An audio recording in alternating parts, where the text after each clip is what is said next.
Téléspectateurs, actuellement nous sommes en direct à l'ONAPI où se trouve le bureau provisoire de M. Leslie François Maniga. M. François Maniga doit donner une conférence de presse ce matin.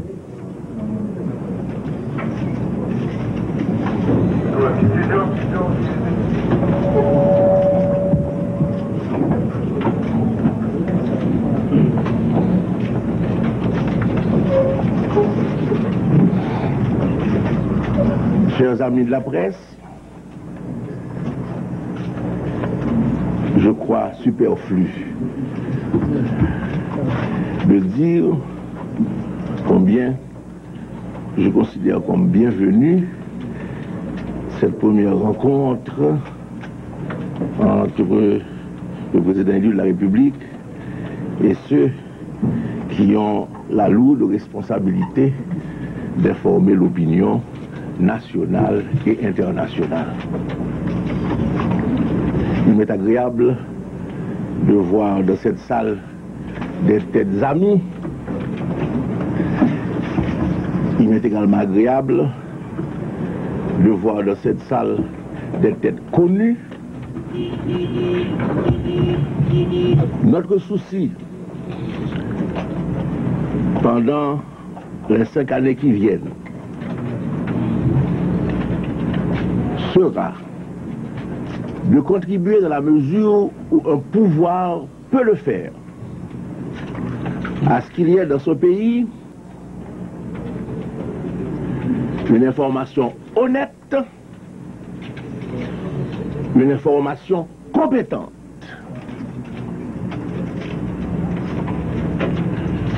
Je dois pouvoir dire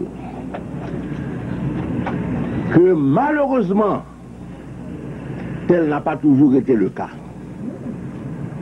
Non seulement pendant les temps de la dictature, où personne ne peut s'étonner de voir la liberté de la presse bâillonnée et l'information orientée, mais même pendant la période de transition, où une incontestable liberté d'expression n'a cependant pas permis aux médias de toujours donner une vision équilibrée et objective et diversifiée de la réalité haïtienne.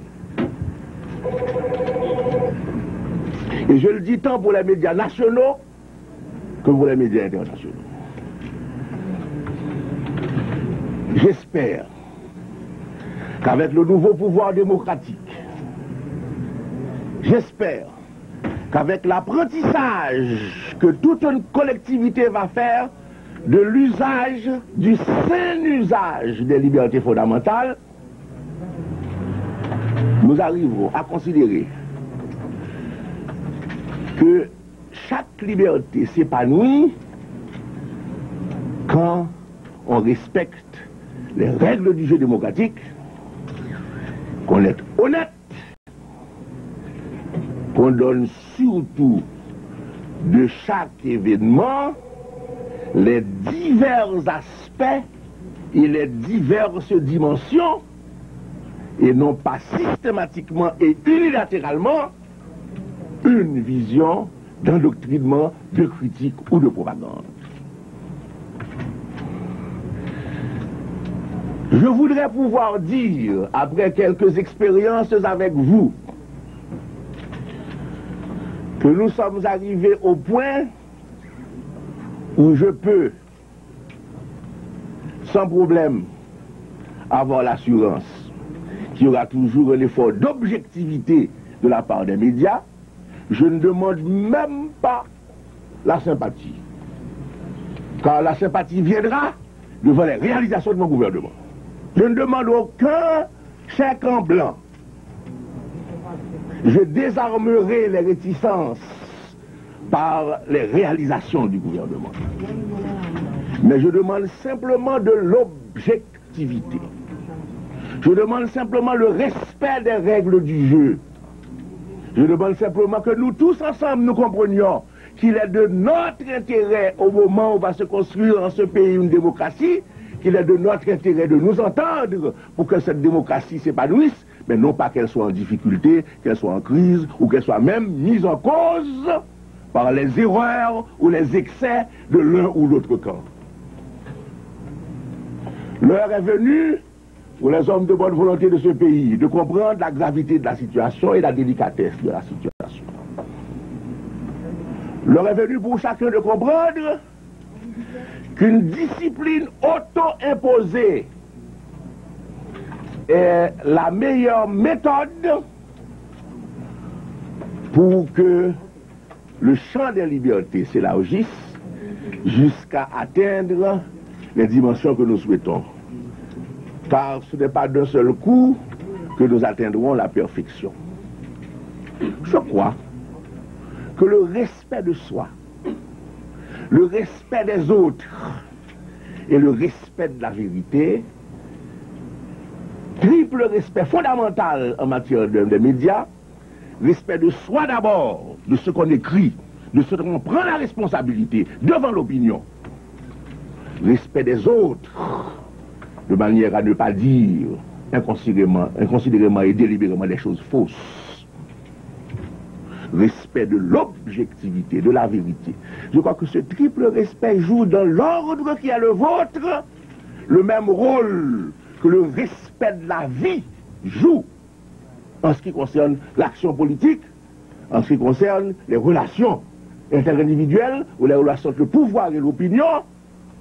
Et je crois pouvoir assurer pour ma part que de même que je tiens au respect de la vie, que je ferai tout en mon possible pour qu'il y ait un régime de respect de la vie dans ce pays, je m'attends de votre part à ce que vous fassiez le triple effort du triple respect dont nous avons parlé pour que véritablement on puisse voir une communauté à l'œuvre, chacun à partir de son secteur de compétences et de sa spécificité ou de ses prises de position, mais une communauté à l'œuvre pour que ensemble cette démocratie si difficile, cette démocratie balbutiante, ait avec nous, et pas seulement avec moi, mais avec nous, vous et moi, sa chance dans ce pays. En ce qui me concerne, la volonté politique est là. Je l'affirme, je le confirme, je le proclame. La volonté politique est là pour qu'il y ait dans ce pays une démocratie. À vous autres de jouer votre partition pour que nos efforts puissent converger vers le succès d'une réelle démocratie à épanouir dans ce pays. Je voulais simplement, dans cette brève introduction, parler politique, car bientôt j'aurai l'occasion de parler de l'ensemble des problèmes de la nation et de dire comment le gouvernement compte définir et exécuter son programme. Je voulais simplement cette introduction très brève, mais je le crois très importante, pour que dès le départ, un style soit donné dans nos rapports. J'aurai périodiquement des conférences de presse. J'ai des précédents célèbres dont je voudrais m'inspirer. Je ne dis pas que je voudrais imiter, car le mot imiter est banni de notre vocabulaire politique. Mais dont nous voudrions nous inspirer en l'adaptant à nos réalités, et surtout, je vais vous le dire en toute franchise, en l'adaptant au progrès dans une coexistence qui finira par devenir harmonieuse, je suis persuadé. C'est au fur et à mesure que nous ferons ces conférences de presse, que nous apprendrons à faire que ces échanges soient valables, c'est au fur et à mesure que nous parviendrons au point optimum où le dialogue du pouvoir et de l'opinion soit un dialogue fructueux, chacun dans le respect de son propre secteur et toujours dans le respect de la prééminence et de la dignité de l'État. Car aujourd'hui, il y a la prééminence et la dignité de l'État à restaurer.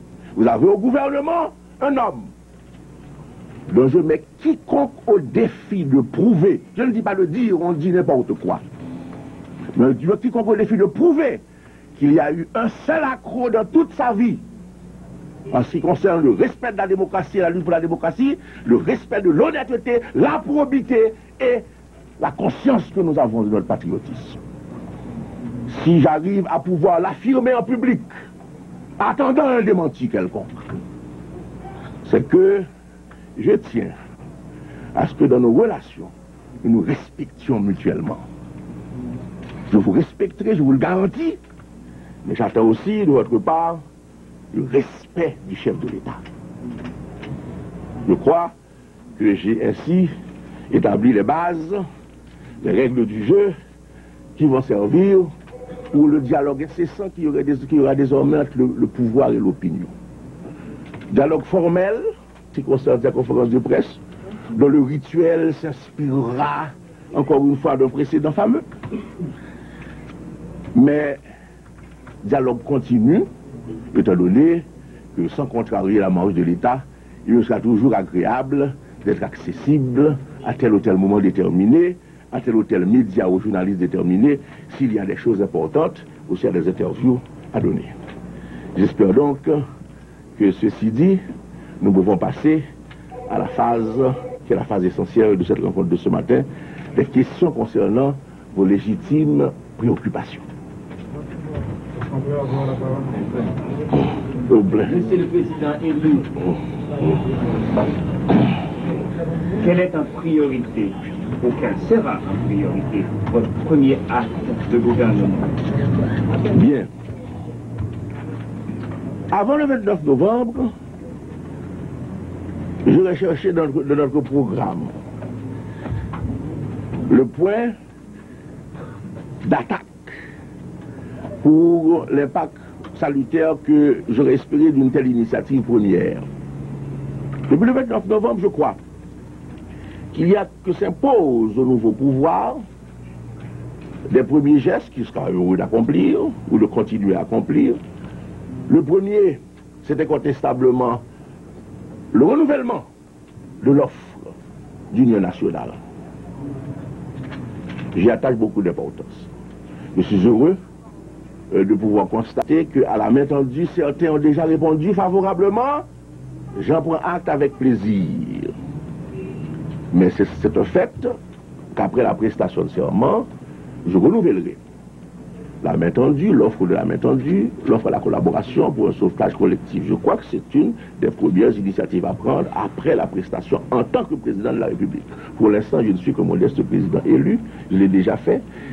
Donc quand je deviendrai le président de la République, je donnerai encore plus de poids à cette offre à tous les secteurs politiques d'un dialogue interindividuel en vue d'aboutir à une forme d'action concertée pour le sauvetage national, car il s'agit bien de sauvetage national. Mais en même temps, il y a aussi une priorité d'un geste d'affaires que nous avons déjà commencé, mais au geste auquel nous donnons plus de poids après la prestation de serment, qui est la normalisation de nos relations internationales. Ce sont les deux impératifs nouveaux de ce moment de la conjoncture que tout gouvernement sérieux doit considérer comme une priorité. Le climat interne d'union, de paix, de confiance, le climat externe de normalisation de nos relations internationales. S'il vous plaît, j'espère qu'on vous a dit quelles sont les règles du jeu. Dites qui vous êtes et quel journal vous représentez. Donc, Monsieur le Président, vous avez dit que votre gouvernement ne sera qu'un régime démocratique compétent et totalement dévoué à la cause de masse populaire. Exact. Donc, ne croyez-vous pas que c'est nécessaire justement un gouvernement collégial et pour la situation politique en Haïti, justement? Écoutez, je n'ai jamais eu de faible pour les gouvernements de type collégial. Et les expériences faites n'ont jamais été concluantes. Le seul cas que je connaisse, et encore c'est un cas qui n'est pas vraiment collégial, suppose de la part de cette petite nation, grâce à une longue tradition, une capacité d'équilibre, une capacité de dialogue. Nous autres, nous sommes encore au stade de balbutiement. Je ne crois pas du tout que nous devons nous orienter vers des formules qui affecteraient l'efficacité harmonieuse de l'action gouvernementale. Le dialogue, la concertation sont de loin supérieurs à des formes de collégialité qui d'ailleurs ne s'imposent nullement en la circonstance politique présente. Monsieur le Président, Yves-Marie Chanel à le soleil, est-ce qu'on a un bon aperçu de formation gouvernementale? Ceci est à l'étude. Je suis profite de l'occasion, on profite de l'occasion pour me dire un qui est très simple. Chaque monde dit ça l'idée dans le pays d'Haïti. Il y a des gens qui mettent rien sous bouche personne. Mais en ce qui concerne moi-même, en ce qui concerne moi-même, je ne peux pas autoriser personne dit que le Premier ministre de quoi que ce soit, Pour la bonne raison que jusqu'à présent, travail, moi, fait son série de travail de consultation, je cherche dossier, je cherche pour contact avec moun, beaucoup arrivé dans le stade, côté m'a formé cabinet. Même, ranger moi, parce que jusqu'à aujourd'hui, ces rencontres, moi, fait, contact, moi, fait, ces différents secteurs d'opinion, ça à partir de demain. Je vais le faire même pendant 2 jours, pour à la fois préparer des messages pour et ensuite, ouais, comment nous pourrons le faire pour constituer une équipe gouvernementale. Donc, je ne peux pas dire qu'il y a qui ne pas le ministre, que moi-même, je ne sais pas connaître. Il y a des gens qui connaissent 2 à passer, moi, bien content pour eux. Il y a vu l'annoncer sans doute, mais moi, je ne sais pas connaître. Oui, Greg Chambellan du Guardian, vous avez dit que vous accédez au pouvoir à un moment particulièrement difficile dans l'histoire de la nation. Qu'est-ce que vous avez à dire au propos de M. Schulz hier, je crois, qu'il attend la preuve que vous ne serez pas sous l'autorité des forces armées ici? Écoutez, vous savez, mon cher Greg, que les étrangers ont leur optique et leur perspective et nous avons la nôtre. Il va falloir de plus en plus qu'on s'habitue à ce pays à considérer que l'opinion exprimée à l'extérieur est une opinion d'un pays et que la réalité haïtienne est la réalité haïtienne. Je peux vous dire pour ma part, ma conviction intime, cette conviction intime est que l'armée en tant qu'institution est, comme le peuple haïtien, fatigué de l'expérience de 2 ans, longue, provisoire, et que l'armée en tant qu'institution est décidée à rentrer dans ses casernes. Et pour ma part, je considère que c'est l'un des grands succès de la voie que nous avons choisie, c'est de pouvoir obtenir précisément que l'armée rentre de ses casernes et qu'il y ait en Haïti un gouvernement civil attelé à la tâche difficile, lente, lourde, mais qui est dans la bonne direction de construire chez nous une authentique démocratie. Maintenant, qu'il y a des problèmes d'ajustement institutionnel ou personnel, cela va de soi. Tous les pays qui sont entrés dans le processus de démocratisation ont connu de tels problèmes. L'Argentine continue à en connaître. D'autres pays, je ne veux pas les citer tous, en ont connu. Mais je crois pour ma part qu'à partir de la prestation de serment, l'homme qui sera en charge des affaires sera le président Leslie F. Maniga. Les diverses institutions continueront à servir, mais dans le cadre de leurs compétences spécialisées. La politique étant le cadre d'une compétence générale. Monsieur Maniga, excusez-moi, j'ai demandé la parole le premier, mais vous avez... Identifiez-vous, cher ami. Je suis Adrien Chenet du journal Inferno. Suivant les prescriptions de la Constitution, une Constitution que nous considérons chère à nous, le Premier ministre est le chef du gouvernement et seul habilité à former un gouvernement et un cabinet de ministres. Le président de la République étant le chef de l'État. Bon, c'est ce que nous croyons lire dans la Constitution. Mais en disant ce que vous venez de dire précédemment et maintenant, nous aimerions savoir si le RDNP a déjà son Premier ministre, puisque la rentrée parlementaire étant effectuée hier, le RDNP, dis-je, a déjà la majorité à la Chambre. La Constitution sera respectée, mais je vous invite à la relire pour qu'il n'y ait pas dans votre esprit de mes interprétations. Je vous invite à relire particulièrement la définition de la capacité et des pouvoirs du président de la République. Monsieur le Président, je veux parler de la situation économique. Le gouvernement actuel vient de prendre une série de mesures abusives, accablant la population. Ne pensez-vous pas qu'au lieu de s'acharner sur ce secteur déjà défavorisé, il ne vaudrait pas mieux établir une taxation équitablement répartie sur les professions libérales, les industriels, les commerçants qui ont souvent profité de l'administration des gouvernements antérieurs et réduire ainsi les salaires de certains ou des hauts fonctionnaires de l'administration publique. Bon, vous anticipez sur l'action gouvernementale. Je peux simplement vous dire que la situation est sérieuse, que comme c'est une situation sérieuse, il fallait prendre des mesures rapides, et ces mesures ont été prises.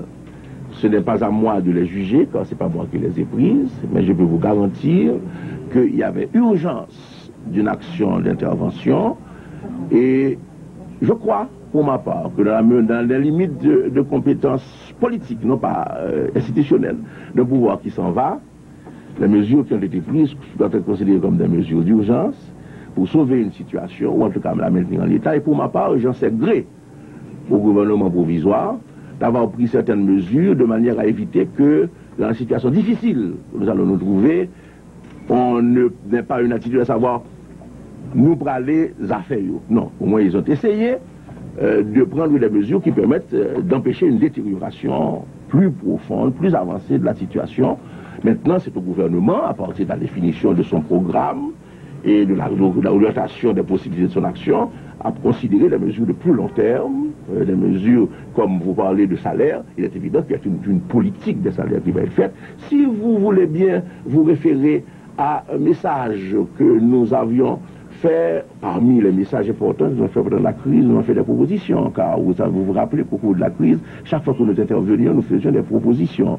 Il y a un message qui est accompagné de 12 propositions, 6 d'ordre politique, 6 d'ordre économique. Parmi les 6 d'ordre économique, vous verrez que dès cette époque, nous préconisions une restructuration des salaires.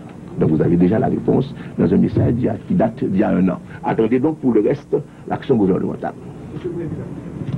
De l'agence EFE, avez-vous effectivement l'intention d'avoir un militaire ou un militaire retraité à la défense et à l'intérieur? Bon, je suis content que vous souleviez le cas, parce que ceci donne déjà lieu, dans l'opinion, à des mésinterprétations. Le gouvernement envisage, comme chose générale, nous explorons plusieurs possibilités pour la constitution de l'équipe gouvernementale. Par exemple, j'ai eu à dire, au cours d'une conférence de presse improvisée, qui n'est pas une conférence de presse formelle, mais des journalistes avaient demandé à me rencontrer, je les avais rencontrés, j'ai eu à dire qu'on envisageait un ministère de la condition féminine. Je ne veux pas dire par là qu'à l'annonce du gouvernement la semaine prochaine, il y aura ce ministère. Nous l'envisageons. Et bien de même, pendant que j'étais au Venezuela, j'ai beaucoup étudié la façon dont la démocratie vénézuélienne à insérer l'armée dans le système démocratique. J'ai été impressionné, je dois le dire, parce que c'est vrai. Je peux me tromper comme n'importe quel homme, mais je dis ma conviction intime.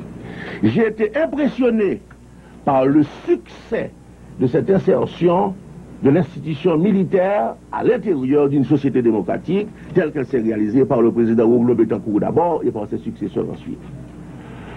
Si bien qu'aujourd'hui, quand on est au Venezuela, on se rend compte que l'armée est tout à fait normalement au sein de la démocratie comme une institution d'importance, mais absolument adaptée à la démocratie, et que même au moment de crises très graves comme les crises monétaires et financières d'à partir de 1923, l'idée d'un coup d'État paraissait totalement invraisemblable. Et moi-même, à l'université de Simon Bolivar, j'avais comme étudiant des généraux, tout à fait naturellement, en activité de service, et ensuite, en tant que professeur, j'ai enseigné à l'Institut d'études de défense nationale à des militaires, et on n'avait pas le sentiment d'une distinction, de clivage militaire-civil, comme nous le pensons ici. Donc c'est la raison pour laquelle je crois qu'il faut abandonner nos vieilles conceptions de clivage entre militaires et civils pour la future démocratie que nous allons construire.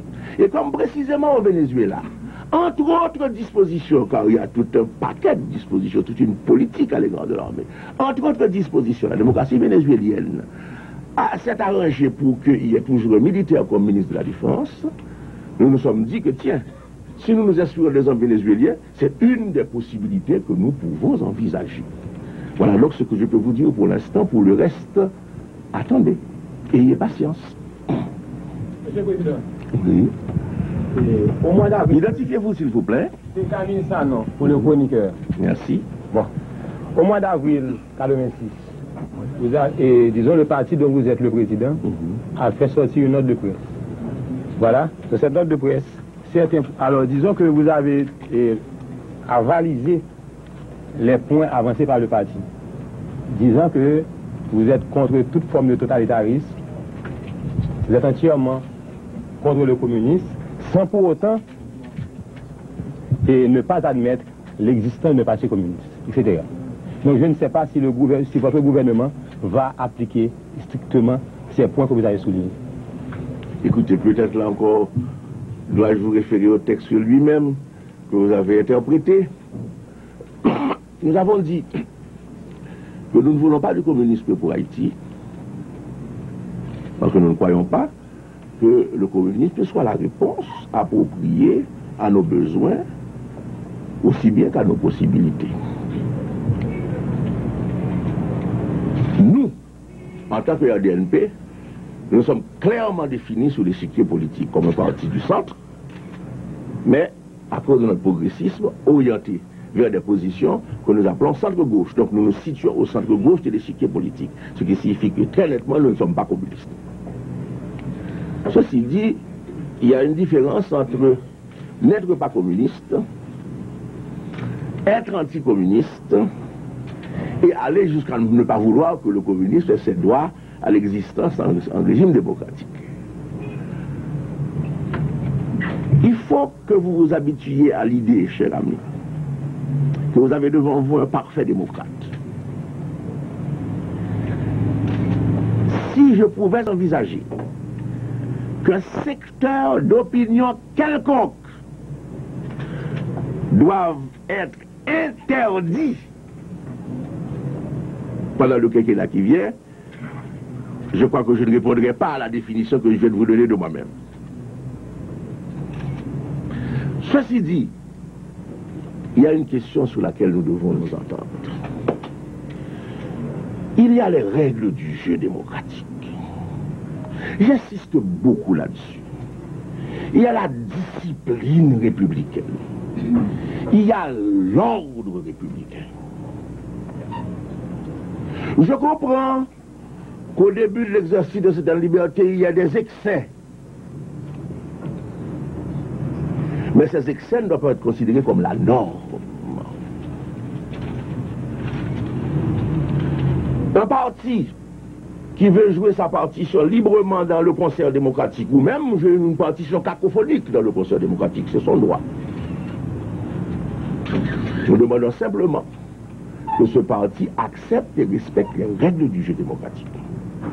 Or, les règles du jeu démocratique sont très simples, par exemple. Dans les règles du jeu démocratique, l'opposition ne consiste pas à vouloir renverser un gouvernement. L'opposition consiste à critiquer un gouvernement et à préparer le terrain pour gagner les prochaines élections. C'est ça les règles du jeu démocratique. Il y a certains qui ne le comprennent pas. Et ceci nous a mis, nous, en Haïti, dans de drôles de situations. Et explique peut-être bien des dégénérations ou des dégénérescences de style politique. Il faut qu'on apprenne à respecter les règles du jeu. Ceci est fondamental. Regardez ce qui s'est passé à côté de nous en Jamaïque. J'ai donné l'exemple de Siaga, qui a fait des élections anticipées, n'a pas révisé la liste électorale comme il s'était engagé. Manley en a pris occasion, à juste titre au niveau théorique et éthique, de dire je ne participe pas aux élections. Il n'a pas été aux élections. Les élections ont eu le sang, lui, Siaga a tout raflé, puisqu'il n'avait pas d'adversaire. Eh bien, est-ce que Manley s'est dit, étant donné les conditions de cette élection, nous n'y avons pas participé, nous allons renverser Siaga? Pas du tout. Nous refusons de reconnaître Siaga? Pas du tout. Il s'est abstenu, mais il n'a pas dit je vais renverser Siaga, je refuse de le reconnaître. Il dit simplement les élections sont pour bientôt, c'est à la fin de cette année, 5 ans. Manlé a attendu patiemment les 5 ans du mandat et Manlé se présente aux prochaines élections avec très probablement des chances de gagner les prochaines élections, selon les résultats des sondages. Mais Manlé n'a pas dit, parce qu'il avait contesté les élections, parce qu'il s'était abstenu, je refuse de reconnaître et je vais renverser le gouvernement, je recours au terrorisme, où j'essaie de créer du désordre pour provoquer l'armée et avoir du sang dans les rues et donc dire, voilà, le gouvernement commence par des actes de répression. Pas du tout, ça n'a pas été l'attitude de Manlé. Il y a les règles du jeu démocratique qu'il faut savoir respecter quand on est dans l'opposition. Et ceci est fondamental pour le fonctionnement même de la démocratie chez nous. Monsieur le Président, Radio Internationale. Un moment, oui, juste après. Tony Bellevue, Télévision Nationale. Oui. Et depuis quelque temps, on parle de déchets toxiques au Gonaïve. Et donc, probablement, ce sera votre gouvernement de régler ce problème. Je voudrais savoir, est-ce que vous avez été touché par ce dossier? Bon. Vous savez, nous autres, nous nous sommes concentrés sur la difficile tâche de voir clair, de préparer le terrain sur lequel nous allons agir, et nous n'avons pas empiété sur les domaines de compétences du pouvoir en place.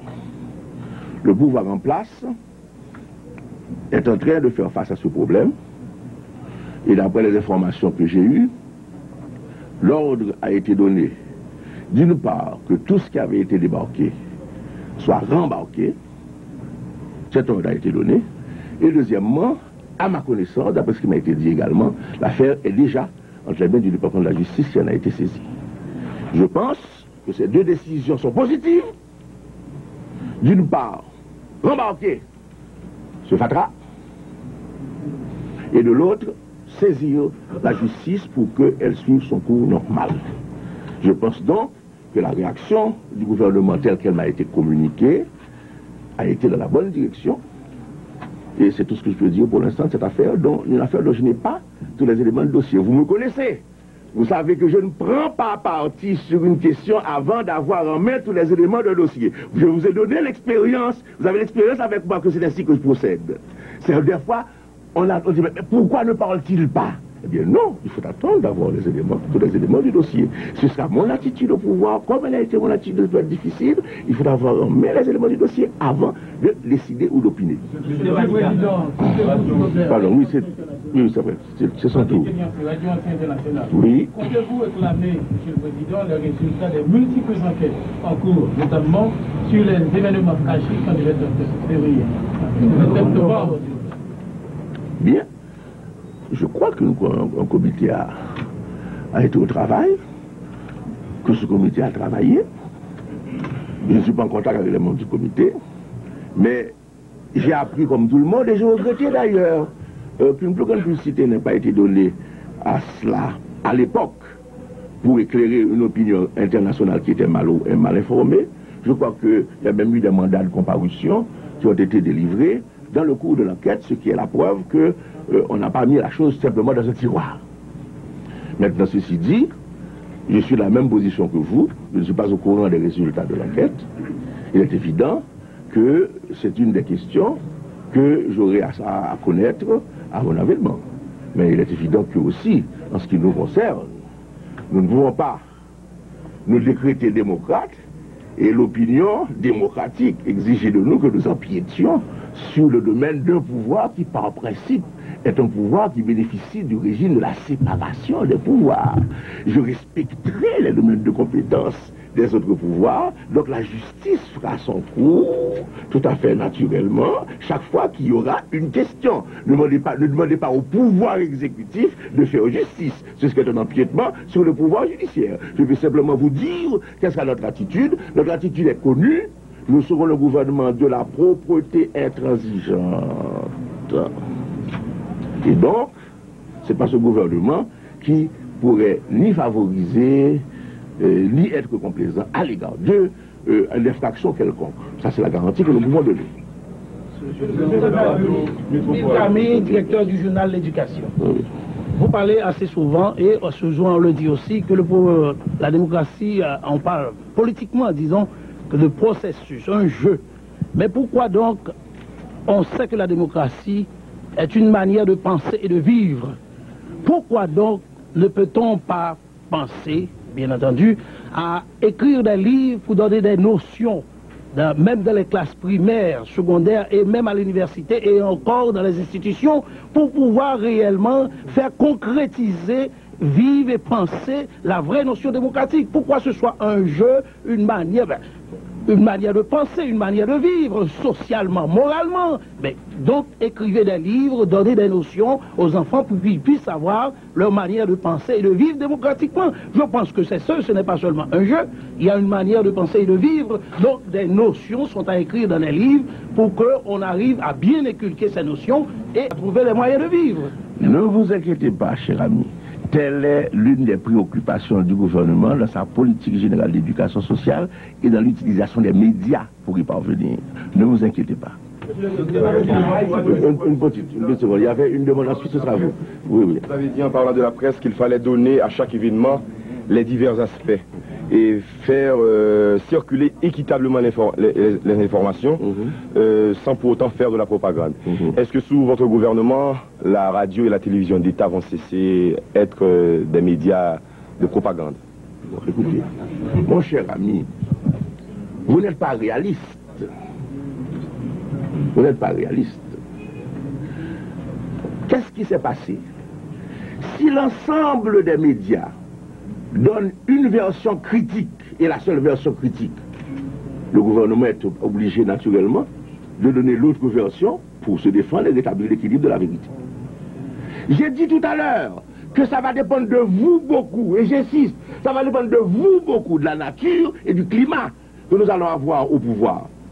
Car si vous critiquez systématiquement, nous devons donner l'autre aspect de la vérité pour que l'opinion ait une forme équilibrée. Si vous donnez une forme équilibrée, ça met le gouvernement à l'aise pour aussi participer au jeu et nous tous ensemble, nous donnons une vision équilibrée des choses. Le gouvernement ne donnerait pas justement les deux versions. Il n'y a aucun problème pour ça, aucun problème, ne vous inquiétez pas. Monsieur Maniga, Jean-Marc, c'est dans la voie de la mairie. Non, excusez-moi, il y avait une demande avant vous.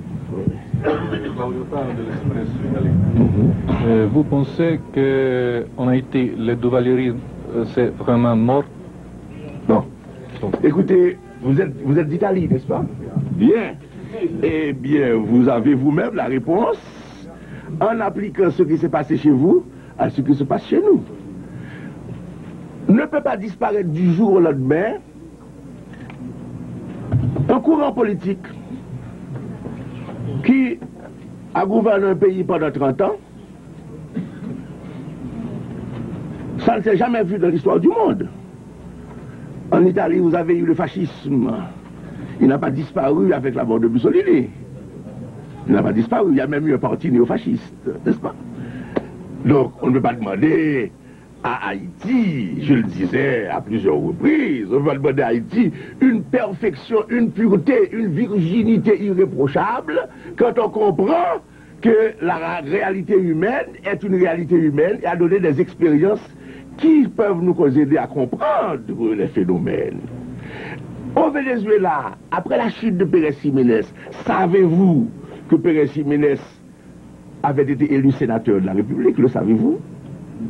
Et que précisément, heureusement, la démocratie a su trouver les moyens légaux et institutionnels pour que cette élection ne devienne pas une réalité.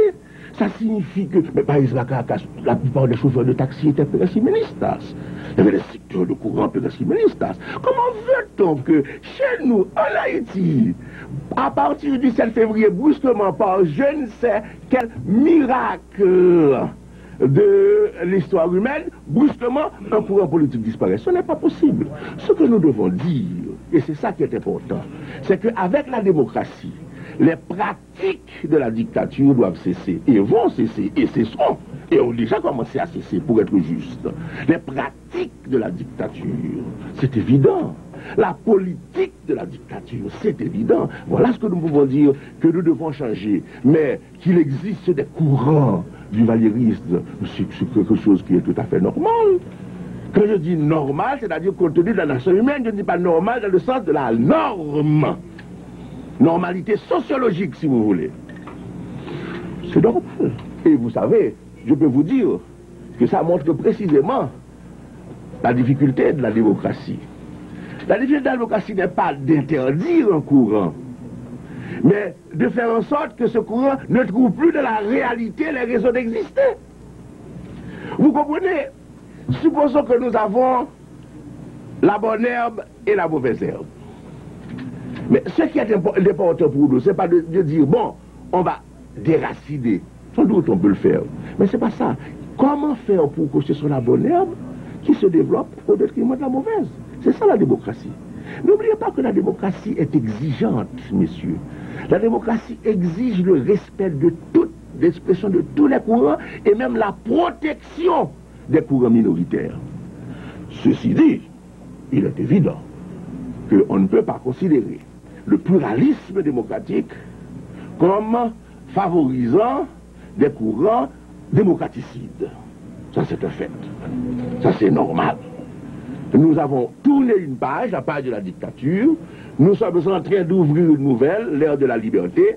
Je considère, pour ma part, c'est une opinion personnelle, ce n'est pas l'opinion du chef de l'État. Je considère le duvalierisme comme un phénomène politique résiduel.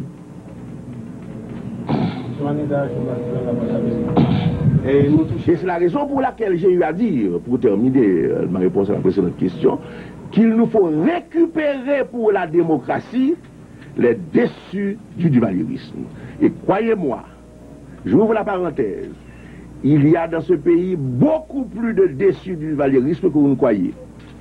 Même des gens qui étaient là de haute responsabilité prenaient du Valium pour tenir leur cœur contre les crises cardiaques.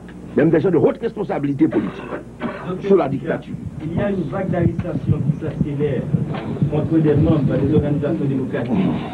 Aujourd'hui, une vague qui pourrait porter chacun, c'est vraiment une de la lumière. Cette vague d'arrestation pourrait porter chacun à avoir son propre élément de défense, ce qui peut déboucher sur ce que nous ne voulons pas aujourd'hui, une guerre civile. Qu'est-ce que dans l'immédiat, après les destituts de votre gouvernement, vous comptez faire pour au moins bloquer cette vague d'arrestation contre les éléments de certaines organisations démocratiques? Bon, écoutez, vous me posez une question sur laquelle je n'ai pas tous les éléments d'information.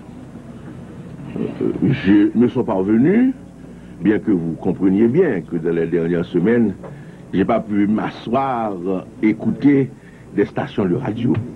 Vous le comprendrez. Donc, je n'ai pas pu suivre tout ce qui a été dit sur les arrestations et les choses de ce genre.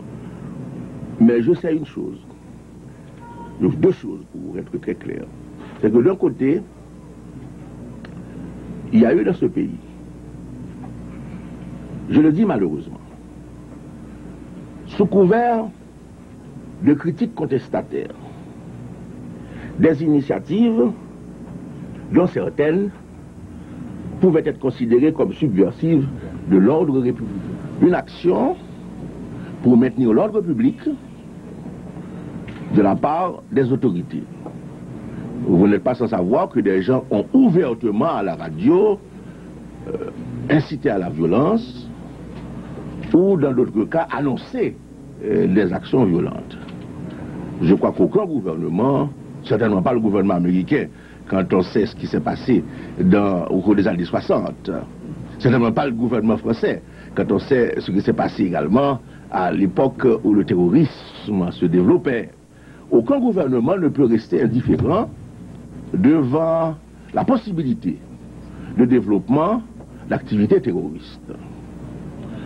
Cependant, et c'est le deuxième volet, nous considérons que même dans ce domaine délicat d'une subversion de type terroriste, il y a à respecter la loi et en démocratie, il y a des procédures. Je peux donc, en ce qui nous concerne, vous donner la garantie que dans la politique de respect de l'ordre républicain, nous respecterons nous observerons la loi et nous utiliserons les procédures appropriées. Ça, c'est une garantie que nous pouvons donner. Mais n'oubliez pas que nous avons été pendant longtemps en période de crise.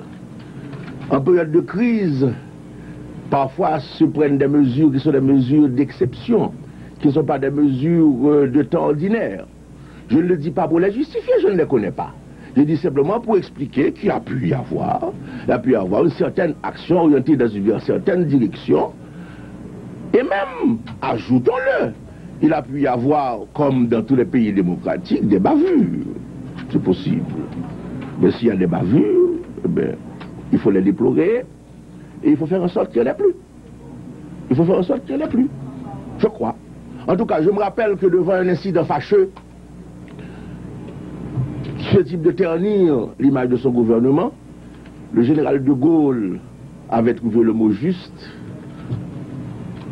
en disant qu'il ne faut pas confondre l'action gouvernementale dans sa hauteur et de ses exigences démocratiques avec ce qui peut être d'ordre subalterne. Monsieur Maniga, vous parlez en pile jusqu'à présent de un pile problème qui est dans le pays, mais il y a quelques essentiels tout que nous pouvons parler de eux. Tant que problème grand goût, problème monde qui a une priorité, problème exode et problème chômage. Monsieur Maniga, n'engagez pas qui est priorité pour vous et qui est-ce qu'on va le faire avant dans quatre problèmes ça nous tirons là. Excusez-moi, deuxième question, est-ce que l'Union nationale avec relations internationales va parler de priorités dans le pas devant quatre problèmes ça nous mettez devant la Kounia? Non, je ne pense pas qu'on mette des problèmes devant, mais espérez-vous qu'on ne pas quoi ça. Dans toute campagne, le monde qui peut être plus insister sur le problème là en tant que parti, c'est nous-mêmes. Prends le programme nous publier, à changer la vie. Quand les coups commencer, ouais. Quand les coups commencer. C'est directement sous ça le commencer. Donc nous plus que conscients que personne de urgence, de priorité dans l'urgence que problème fondamental, c'est-à-dire satisfaction des besoins primaires des masses. D'ailleurs, pendant toute campagne, je me dis, mais depuis que le président lui entendait, puisque vous suivez l'actualité pays, même si vous pas là, les messieurs ont demandé pour rencontrer, je me dis qu'il faut qu'on fasse des possibilités sous Mango la caille, sous pied Mango la caille, vous entendez, je me dis ça. Donc, question là, que réponse déjà. Problème de base. Je me dis ceci, on dépolitise le pays pour nous attaquer nous à problème de base pays. Mais ça me dit. Une petite seconde, oui. Comment comptez-vous y prendre dans l'immédiat pour une forme d'action concertée pour le sauvetage de la nation? Bon, nous avons déjà commencé. On a un certain nombre de conversations dont les résultats ont été extrêmement positifs. Nous révélerons au début de la semaine prochaine les résultats que nous avons obtenus des conversations avec divers secteurs politiques. Car ces conversations sont encore en cours. Il y a dans ce pays, je suis heureux de le dire, une dynamique d'acceptation et de collaboration qui montre que malgré les difficultés certaines, malgré certaines réticences ou malgré certaines irréductibilités, nous sommes en train de prendre le chemin, et j'en suis heureux, le chemin de la paix pour mettre ce pays au travail. Le chemin de la paix politique et le chemin de la paix sociale pour mettre ce pays au travail. Encore une fois, il y a des irréductibles. Mais même ces irréductibles, je ne désespère pas de les désarmer quand ils feront un gouvernement véritablement au travail, au service des masses populaires. Car ces irréductibles se réclament en priorité de vouloir éradiquer dans ce pays la misère, l'ignorance. Eh bien, quand nous commencerons à éradiquer dans ce pays la misère et l'ignorance, ces irréductibles auront le problème s'ils sont sincères avec eux-mêmes, et à ce moment-là, ils n'auront comme seule possibilité logique, consciente, que de joindre leur effort à nous, ou alors ils refusent de participer à une action gouvernementale qui éradique la misère, éradique l'ignorance, etc. Éradique les mots principaux de sauver les masses populaires haïtiennes. C'est le seul défi que je leur lance. Je leur lance ce défi que s'ils ne veulent pas démarrer avec nous comme nous le souhaitons, et qu'ils demeurent irréductibles, qu'au bout du chemin, ils aient un moment pour se rendre compte que c'est nous qui vraiment voulons l'éradication des maux de sauver la masse populaire, que nous travaillons en priorité au service des masses populaires urbaines et rurales. Voilà, Marie. Oui, il avait demandé. Comme vous dit à M. Maniga, c'est qu'ils vont nous Comme ça, là, carrément, ou c'est un vrai démocrate. Nous, même là, journalistes, nous sommes devant nous, un vrai démocrate. Bon. Moi, que vous t'as dit non. Quelle réaction vrai démocrate ça, si c'est le comité d'attente démocratique là, arrivé dimanche prochain, boycotter l'investiture. Quelle réaction vous me gagner? Écoutez, c'est pas un problème PAM, non. C'est pas un problème les Simaniga, c'est un problème. Nation prend une certaine direction, là-dedans. Si on ne pas là-dedans, c'est droit, oui. C'est droit, oui. Comprenez bien le problème. Je ne peux pas faire politique avec amour propre. Parce que amour propre empêche de nous intérêt national. Je ne peux pas faire politique à tant de pièges bamoun. Ça n'a pas intéressé. Si nous voulons collaborer, même tant de son collaboration loyale et franche, n'a fixé règles du jeu et n'a même mis clignotant les youn ou l'autre des deux parties t'assemblé violer les bagailles là pour nous annoncer l'attention. Attention, c'est pas ça nous promet. Clair. Clair. L'âme dit que son nègre de bonne volonté. Ou pas ouais comme son nègre de bonne volonté. Quoi pour elle? Seulement c'est les autres qui pour monde de bonne volonté. Si on pas monde de bonne volonté, c'est pas moi pour vous demander pour qui ça. C'est ça le problème pour moi. C'est pas moi le problème. C'est eux même pour moi des problèmes. Parce que moi, c'est monde de bonne volonté. Si on pas vrai monde de bonne volonté, c'est problème pas yo, c'est problème pas. Même tendre la main, si on pas veut prendre, c'est pas problème pas moi, c'est problème pas yo. Même t'as aimé que accepter pour le bien du pays. Monsieur Maniga, si en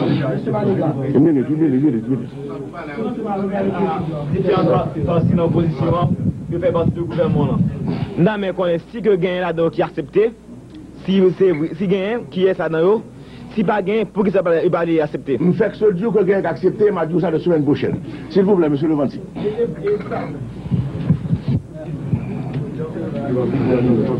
Mais si pas gagne, c'est eux même pour demander pour que ça refuse, c'est pas pour moi. C'est pas pour moi. Moi, il faut collaborer. Ou accepter, je suis content. Ou pas accepter, je demande pour qui ça. C'est pas moi pour dire pour qui ça. C'est pas moi qui clé, qui raison qui fait pas plaisir. Ok? Être un président arbitre au-dessus des partis ou est-ce que vous allez continuer à vous occuper activement du RDNP? Non. Nous avons déjà prévu depuis longtemps que, aussitôt que je serai élu président de la République, car au sein du RDNP, cette certitude existe depuis 1979. Dès que nous avons créé le parti. Ok. Aussitôt que je serai le président de la République, je me déchargerai de mes fonctions de secrétaire général.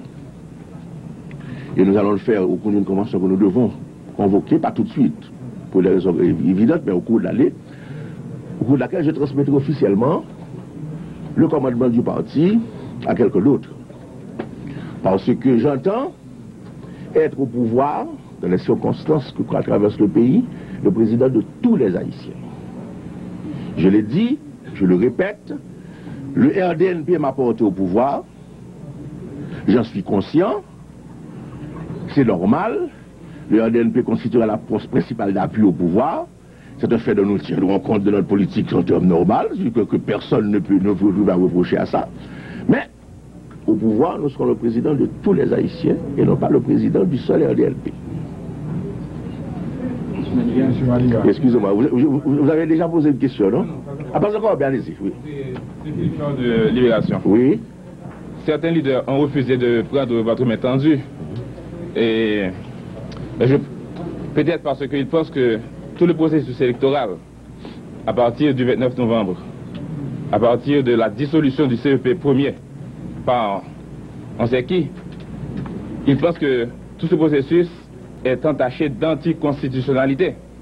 Est-ce que vous pensez personnellement que ce processus est entaché d'anticonstitutionnalité? Certainement pas, sinon je n'aurais pas pris cette voie. Certainement pas. Certainement pas. Écoutez, je l'ai dit. Vous savez, je voudrais qu'il n'y ait pas de mauvais perdants dans ce pays. Qu'est-ce que je voudrais? Qu'il n'y ait pas de mauvais perdants. Je l'ai dit à plusieurs reprises, nous, si nous gagnons, il n'y aura pas de perdants. C'est notre politique fondamentale. Mais il y a quand même quelque chose qui est évident depuis le 29 novembre. Nous avons attendu un mois avant de prendre notre décision. observant, réfléchissant. Donc nous voyons le pays coincé. Nous voyons le pays enserré dans un étau. Nous demandions comment sortir. Nous avons essayé de voir quelles sont les possibilités. Ce qu'on offrait. Et après mûre réflexion, nous avons décidé de contribuer à une percée. Percée par laquelle pouvait passer la dernière chance de la démocratie. Et c'est dans ce sens que nous avons pris nos responsabilités lors du message du 30 décembre. Je ne veux pas, oh non, trop modeste vous, ça croyez-le. Je ne veux pas citer des exemples historiques fameux, mais Toussaint a eu sa fameuse réputation parce qu'il savait faire ouverture. Nous avons essayé de faire ouverture. Parce que sinon, mes amis, entre nous, quelle est l'autre solution? Quelle est l'alternative? Où est-elle? Jusqu'à présent, je vous le demande. Si l'un d'entre vous là, qu'il se lève et me le dise pour mon information et mon édification. Comprenez bien, il fallait faire une percée pour sauver la démocratie, passer par là, et maintenant avoir pendant les 5 ans qui viennent, un gouvernement à la Romulo-Betancourt, je veux dire par là, le gouvernement qui assoit la démocratie pour qu'après lui, succèdent périodiquement des mandats de 5 ans dans le respect des règles démocratiques et que la démocratie puisse continuer jusqu'à l'an 2004 et au-delà. À ce propos, je m'empresse de sourire en public d'un mot qui n'est pas bon. À savoir que parce que j'ai parlé de l'horizon 2004, ça densifie mon intention de rester au pouvoir jusqu'en l'an 2004. Ce n'est pas sérieux. La politique est quand même plus sérieuse que cela. J'ai parlé de mandat de 5 ans, je vais faire en sorte de ne pas aller avant, mais soyez garantis, et la garantie que je ne resterai pas un jour après. Je ferai mes 5 ans et je m'en irai. Est-ce que vous comptez garder la même équipe à la RPNH lorsque vous serez président? Écoutez, la deuxième volet de la question, est-ce que vous considérez le reportage de la RPNH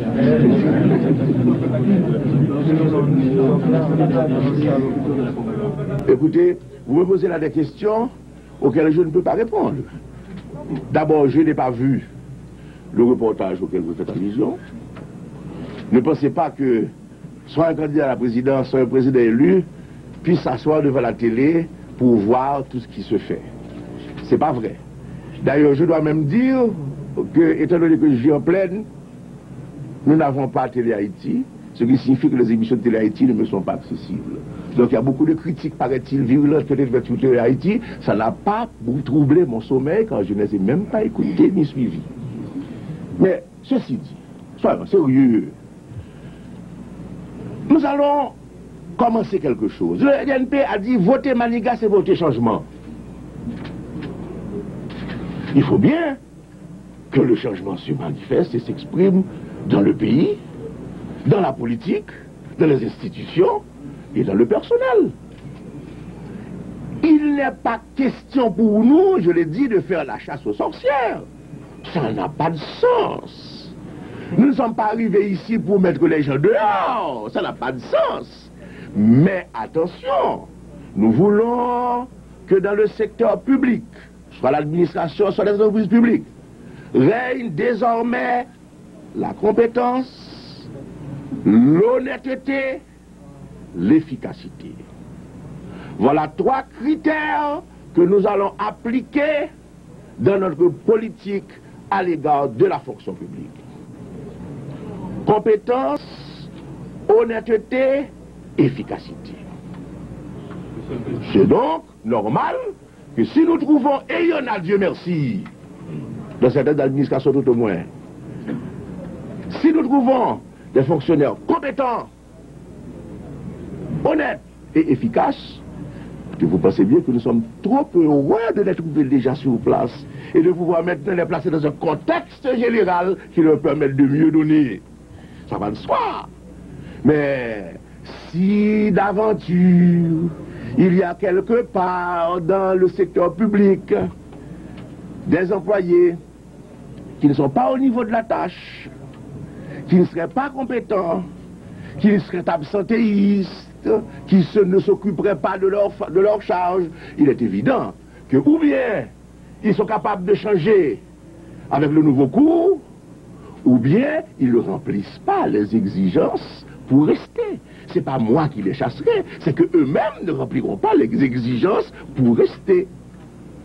De toute façon, plutôt que de révoquer, je préfère réformer. Et en été dernier, au cours des examens du bac, il y a plus... Monsieur le Président,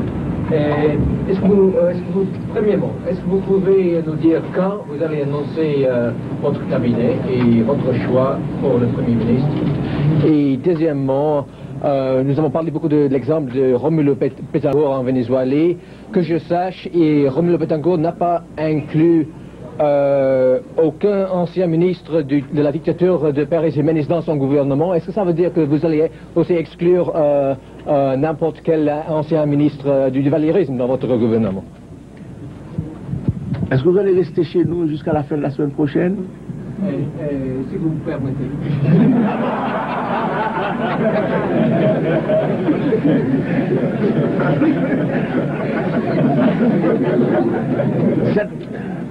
Cette permission relevant du niveau de la simple police que concerne le statut des étrangers, j'imagine que si vous êtes là, c'est que vous avez été autorisé, que vous pouvez rester.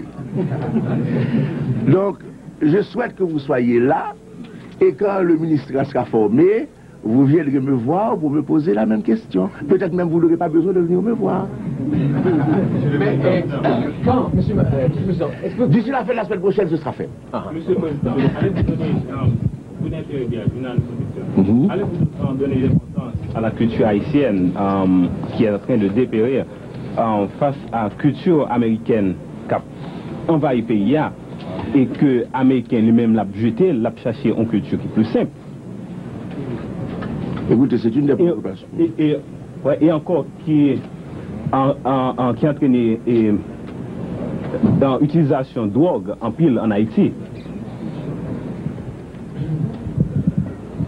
Bon. Problème culturel, son problème. Je ne sais pas si nous. Est-ce que nous te font un travail en tant que journaliste? Est-ce que nous te comparé le programme qui est publié? On va faire ça. Et me faire le nom, mes amis. Comparer le programme qui est publié. Pour nous dire qui est ce programme qui insiste le plus sur culture dans tout programme qui est publié. Nous avons un chapitre entier sur la culture et sur la culture populaire.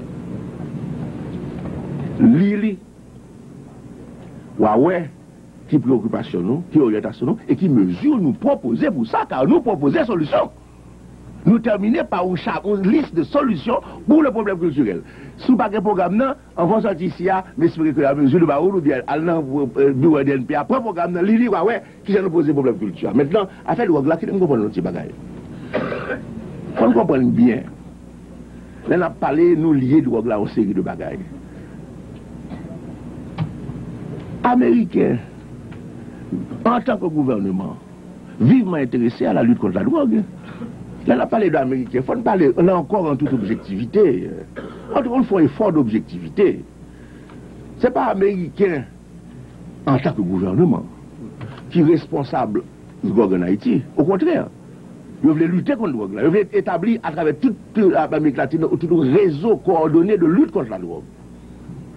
Maintenant, drogue la vie, un phénomène de civilisation et un phénomène d'affaires. C'est l'autre affaire, c'est l'autre problème. Nous supposons que par aucun doute dans l'esprit personne, que position au gouvernement comme le gouvernement Padoua, son position contre le trafic de drogue. Nous supposons par aucun doute dans l'esprit personne à ce sujet.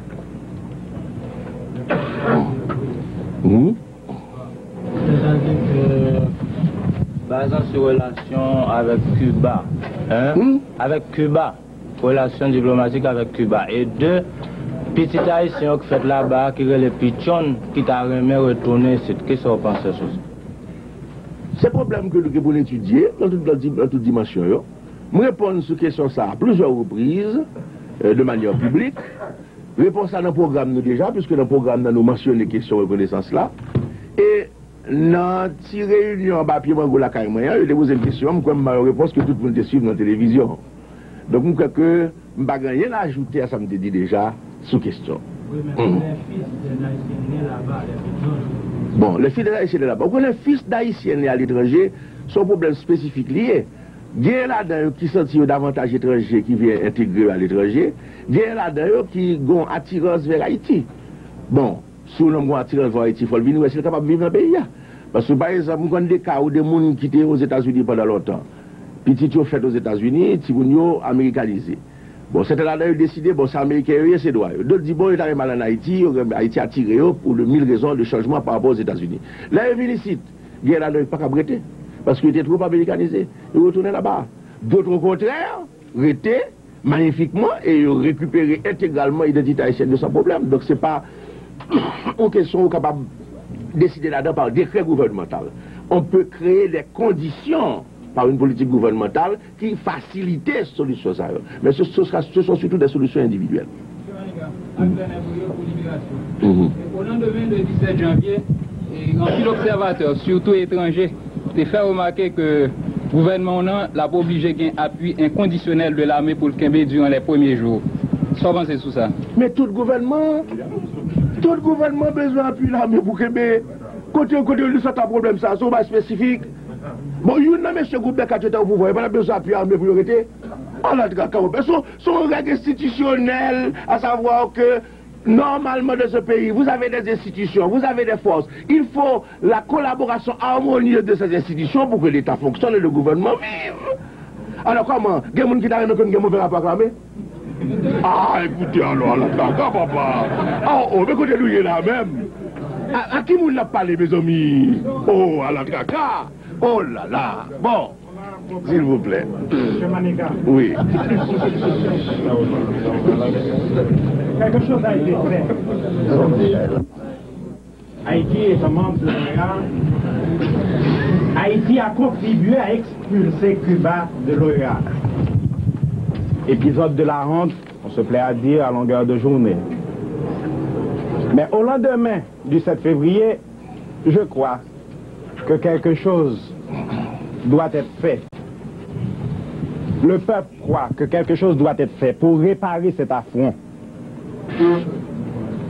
Relations diplomatiques avec Cuba, relations diplomatiques avec les autres pays dont on se plaît à tenir Haïti écarté pour pouvoir mieux la mener à sa façon. Le peuple a dit non. Relations diplomatiques avec tous les pays. À travers le petit écran, nous avons eu vraiment la réponse du professeur Maniga à cette question. Disant, bon, nous n'allons pas engager Haïti dans le conflit Est-Ouest.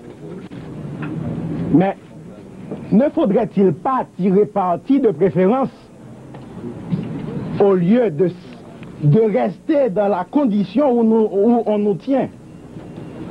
Bien. Sur l'essentiel de la question, j'ai déjà répondu. Maintenant, sur votre suggestion, je vous dirai ceci. Si vous étiez à ma place, d'après ce que vous venez de dire là, vous adopteriez une autre orientation, une autre stratégie. Je suis suffisamment démocrate pour comprendre que votre inclination vous amène à penser vers une autre stratégie. J'ai explicité les raisons qui expliquent qu'à mon sens, la stratégie que j'adopte est la meilleure pour le pays à l'heure actuelle. Et donc je me tiendrai à cette stratégie parce que c'est ma conviction qu'elle est la meilleure pour le pays à l'heure actuelle. Si je pouvais être convaincu que ce n'était pas la meilleure, je changerais immédiatement car ma seule boussole est dans une analyse de bénéfices et de coûts, qu'est-ce qui est meilleur pour le pays. Maintenant, je profite de l'occasion pour dire ceci. On peut avoir des lectures différentes de la même réalité. J'ai eu par rapport au groupe des 4 une lecture différente des conséquences du 29 avril, du 29 novembre. Et ayant une lecture différente, j'ai adopté une stratégie différente. C'est évident. Chacun peut avoir une lecture différente de ce que permet ou souhaite la conjoncture et en vertu de cette lecture, adopter la stratégie qu'il estime appropriée. Dans l'état actuel de mes informations sur la réalité haïtienne, dans l'état actuel de mon analyse des précédents régionaux que j'ai cités, je pense que l'essentiel pour nous, c'est de nous concentrer sur les problèmes de développement intérieur au bénéfice des masses. C'est la priorité absolue, que c'est ça la vraie priorité, et que d'autres questions peuvent attendre. Je n'ai jamais dit que nous répondons par la négative, je dis que ces questions peuvent attendre. Je dois rectifier quelque chose pour Je vous en prie, je vous en prie, je vous en prie. Monsieur Maniga, c'est essentiel pour moi. Vous avez dit, mon inclination m'a permis de... Mais je dois rectifier. Je suis allé au Cap. J'ai vu chaque 4 ans d'échoucage, relations diplomatiques avec tous les pays. Je suis arrivé... Cher ami, excusez-moi, excusez-moi, vous avez posé une question, vous revenez dessus. Moi, je vais vous dire simplement ceci. Je vous ai donné une réponse, je ne peux pas vous donner une autre réponse. Mais simplement, je peux faire une remarque à propos de votre remarque. Vous avez dit, le peuple veut... J'aimerais bien savoir quel est le cadre d'expression légitime de cette volonté populaire. Car d'après moi, le peuple n'est même pas informé du problème. Bon. Dernière question, s'il vous plaît. Vous Jean-François haïtiennement. Oui. Vous allez me connaître si le nouveau président élu compte nommer comme commandant-chef de la Constitution. La Constitution sera notre boussole en tout ce qui concerne les problèmes de rapport interinstitutionnel. Et directement, M. Maniga, oui ou non? La Constitution sera notre boussole. Lisez-la et vous saurez ce que la Constitution nous dit de faire.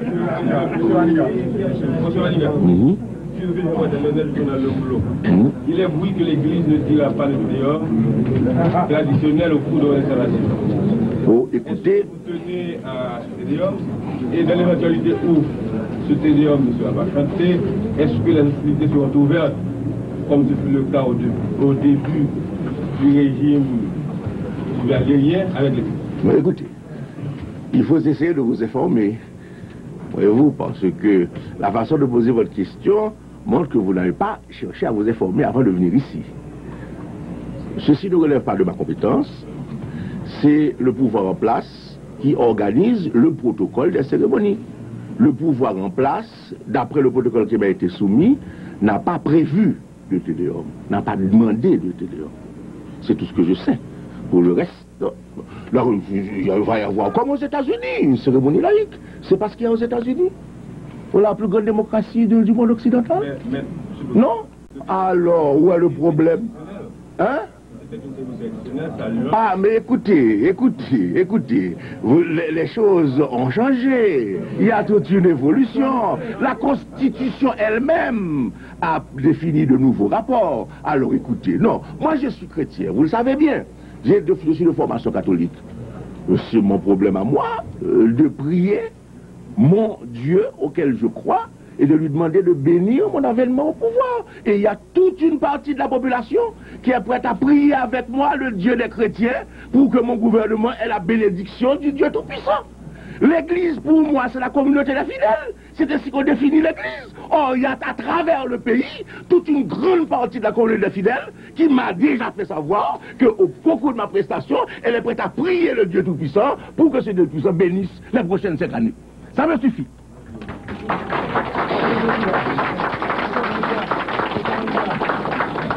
Monsieur Maniga, le RDLD, Rassemblement des démocrates nationaux progressistes, des son secrétaire général a relaté qu'il entraînera au pouvoir un nouveau style de gouvernement. Tout exact. Pourrions-nous nous permettre de vous demander quel serait ce nouveau style de gouvernement? Oh, il est fait d'un certain nombre d'exigences qui sont les nôtres. Exigences de qualité qui sont les nôtres. D'abord, l'exigence de vérité. L'exigence de respect dont je parlais tout à l'heure. La facilité d'accès, l'absence d'obsession du formalisme, le souci du bien commun dans tout dialogue, l'ouverture. Vous savez, je voudrais introduire dans ce pays, quand je suis ambitieux pour mon pays, l'exigence d'excellence. Je suis ambitieux pour mon pays. Je sais quelle est la réalité, je sais quelle est la réalité. Mais à partir de la réalité dans l'état où elle est, déplorable où elle est, je voudrais pouvoir contribuer à élever le niveau jusqu'à pouvoir atteindre l'exigence d'excellence. Maintenant, pour donner un complément à la question de tout à l'heure, j'ai eu à dire, peut-être est-il nécessaire de le répéter, parce que ma réponse de tout à l'heure peut prêter à mes interprétations, en ce qui concerne l'Église. J'ai eu à dire que je ne me connais aucun contentieux avec l'Église. J'insiste là-dessus. Ceux qui parlent de, comme pour le bon de votre question, il y avait un volet à savoir d'hostilité. Moi, je ne suis pas hostile à l'Église. Je ne sais pas si l'Église est hostile à moi. Ça, c'est son affaire. Moi, je ne suis pas hostile à l'Église. Un. Deuxièmement, en tant que catholique, je serais plutôt enclin, et je suis enclin, à rechercher des relations d'harmonie avec l'Église. 3. En tant qu'homme politique, un peu versé en la matière, je crois reconnaître l'importance de l'Église, et donc, je souhaiterais que le système démocratique puisse bénéficier de la collaboration de l'Église. Quatrièmement, dans la conjoncture présente, réfléchissant sur le bien du pays, j'aimerais voir l'Église, avec l'influence certaine qu'elle a, œuvrer dans le sens de la pacification des esprits. J'aimerais voir l'Église, en tant que force spirituelle, contribuer à créer dans ce pays un climat de paix et de travail et d'union. Et je serais désolé de voir l'Église, ou certains secteurs d'Église, contribuer au contraire à maintenir un climat de critique contestataire, un climat d'agitation dans les esprits, voire même d'appel à la subversion, ce qui n'est pas son rôle. Donc, à tous ces titres, je souhaite vivement que l'Église en tant qu'institution donne dans ce pays l'exemple de ses responsabilités morales qui ne jouent pas dans un seul sens. Car comprendre des responsabilités morales, ce n'est pas seulement aller dans un sens. Ce pays a besoin de paix. Ce pays a besoin d'union. Ce pays a besoin de travail. Tout homme ou toute institution qui veut jouer un rôle positif à l'heure actuelle doit œuvrer dans le sens de la paix, de l'union et du travail. Voilà ma conception des choses. Maintenant, sur le plan privé, j'ai de bons rapports avec quelques religieux, avec quelques prêtres, avec quelques évêques.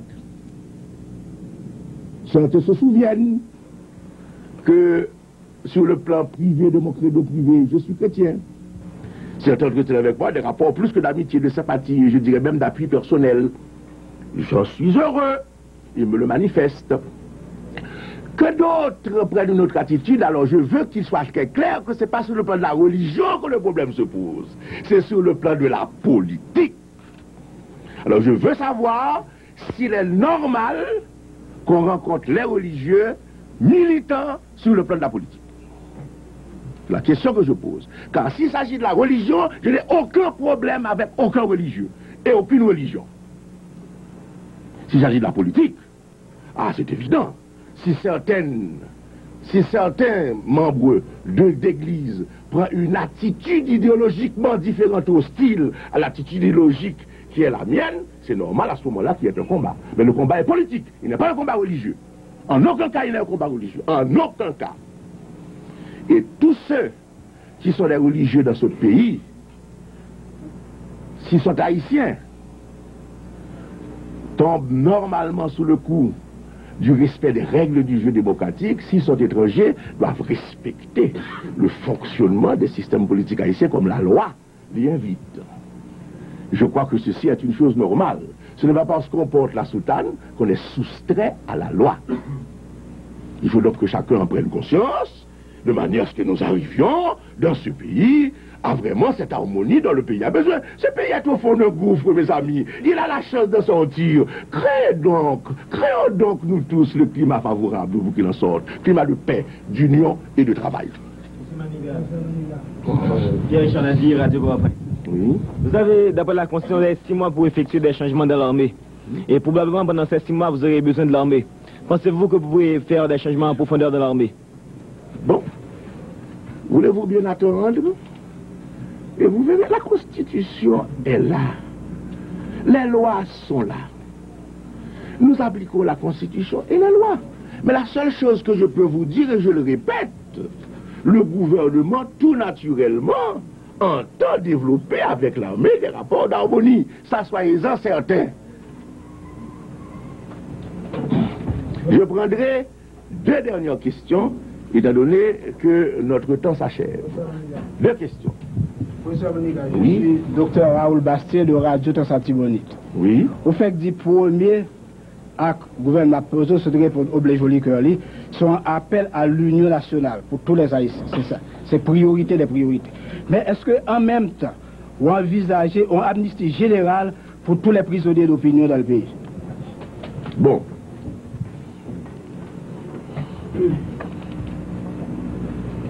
À l'avènement d'un nouveau régime, surtout quand il s'agit d'une nouvelle ère, il y a ce qu'on appelle le don de joyeux avènement.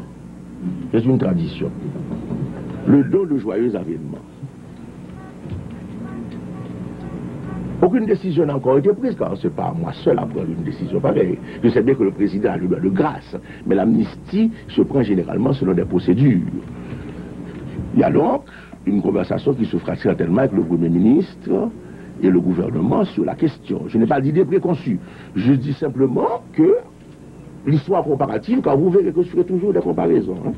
Ça, c'est un style auquel on doit vous habituer. Je ferai toujours des comparaisons avec les pays étrangers. Parce que les Haïtiens, très souvent, croient qu'on est exorbitant alors qu'on reste dans le droit commun de ce qui se passe dans les pays démocratiques. Je prends pour exemple la réglementation des manifestations. Le jour où le gouvernement a décidé de réglementer les manifestations, de dire qu'il faut une autorisation préalable, qu'il faut qu'on dise les responsables, qu'on donne l'itinéraire et qu'on garantisse l'ordre, on a crié dans ce pays à la dictature. Alors que dans tous les pays démocratiques, des mesures de ce genre sont prises, tous sans exception, exactement les mêmes. Donc il faut constamment que nous comparions pour que les gens ne croient pas qu'il y a atteinte à la liberté. Nous comparerons toujours. Eh bien, comme je le dis, c'est la pratique de l'histoire comparative qui est des dons de joyeux avènements. Nous verrons sur quelle modalité et dans quel cas concret pourra être appliquée cette politique du don de joyeux avènements. Moi, on dit, s'il vous plaît, combien de monde nous pensons capable de manger dans le premier temps, combien de monde est capable de nourrir. Donc, s'il vous plaît, excusez-moi, s'il vous plaît, moi, on dit, M. Maniga, combien de monde est capable ou pense que le gouvernement de changement est capable de nourrir dans le premier temps, et combien de monde est capable de rester en bon cas dans le premier temps. Parce que la question, ça me pose encore, parce que je ne suis pas satisfait de réponse tout à l'heure. Ma machine là, moi-même, c'est moi qui vois combien de monde qui va gagner priorité. Bah ouais, tout, s'il vous plaît, quelques-uns. C'est moi, parce que mon cap demande 10 cop, 25 cop, tout le monde qui a passé. M. Maniga, c'est avec moi, ça m'a fait allusion. Donc, gouvernement, comme on dit, M. Maniga, ce sera un gouvernement de changement. Donc, j'aimerais que vous me disiez, si c'est possible, combien de gens est-ce que ce gouvernement de changement pense et nourrir dans ce premier temps et loger dans ce premier temps. Enfin, cher ami, je ne sais quoi vous répondre, car je voulais surtout vous aider. Ma réaction est surtout de vous aider. Comment pouvez-vous demander à un gouvernement qui commence de des conditions économiques et financières extrêmement déprimées, pour employer un euphémisme, combien de personnes qui seraient en mesure d'aider à se nourrir eux-mêmes dans un premier temps? D'abord, il y a le problème du premier temps. Ensuite, il y a le problème du nombre. Comment voulez-vous que je vous donne des statistiques? Vous savez que je me méfie toujours des statistiques inventées par les Haïtiens. Donc, m'a fait 200 000, m'a fait 300 000, puis après, m'a fait 30 000. Écoutez, c'est ridicule. Non, je peux vous dire une seule chose, cher ami. C'est que vous avez devant vous un homme qui a dit et répété à plusieurs reprises au cours de la campagne électorale ce qu'il avait dit à l'étranger pendant 7 ans systématiquement. À partir du moment où nous arrivons au pouvoir, commence immédiatement une politique dont l'objectif est de voir que le plus vite possible, tous les Haïtiens arrivent à manger au moins une fois par jour. Ça, c'est un objectif. Maintenant, quand nous allons l'atteindre, je ne le sais pas.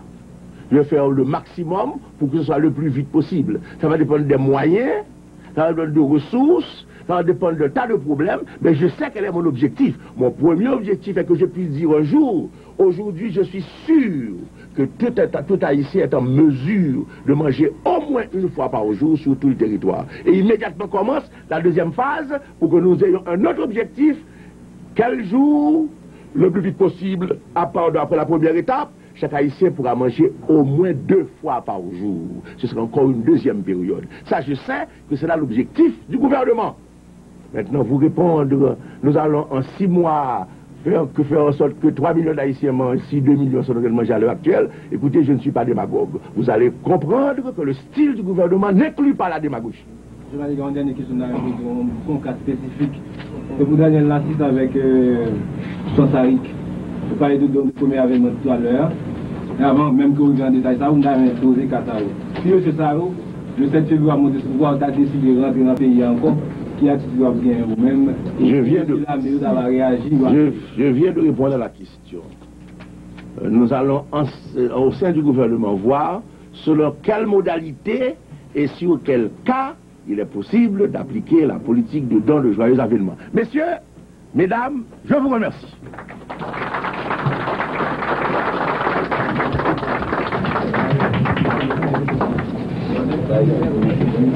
Monsieur,